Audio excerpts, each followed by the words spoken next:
আজ অনেক দিন পর আমি একটা রেসিপি নিয়ে এসেছি পনির ভাপা। আমার লাগবে পনির, টমেটো, ক্যাপসিকাম, দুটো চিরা কাঁচা লঙ্কা, পোস্ত, কাজু আর কাঁচা লঙ্কা দিয়ে পনির ভাপা তৈরি হবে। পনির ভাপাটা আপনারা টিফিন বাটিতেও বানাতে পারেন, ফ্রাই প্যানেও বানাতে পারেন। আমি ফ্রাই প্যানে বানাচ্ছি। প্রথমে টমেটো, ক্যাপসিকাম আর পনির সব দিয়ে দেবো।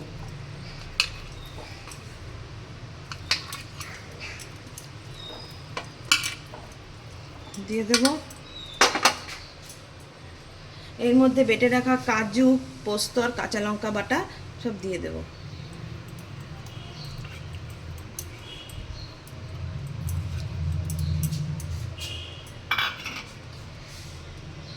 দুটো কাঁচা লঙ্কা চিরা দিয়ে দেব।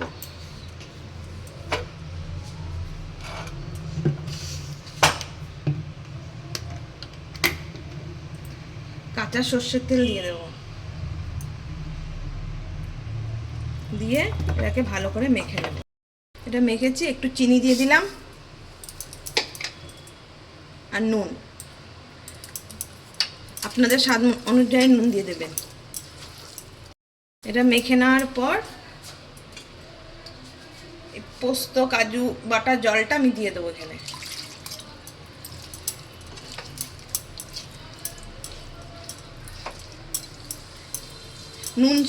নুনটা আপনাদের স্বাদের মতন দেবেন।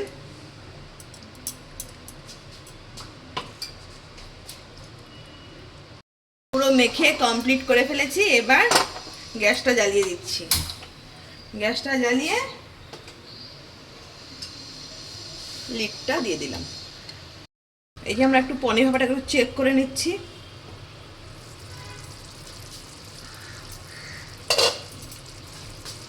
একটু খুন্তিটা দিয়ে নাড়িয়ে দিচ্ছি।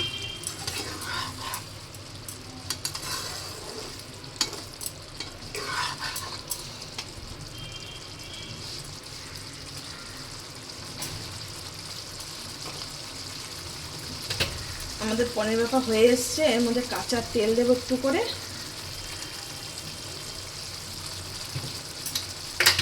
দিয়ে ঢাকনা দিয়ে গ্যাস বন্ধ করে রেখে দেবো। আজকে আমাদের পনির ভাপার রেসিপি রেডি।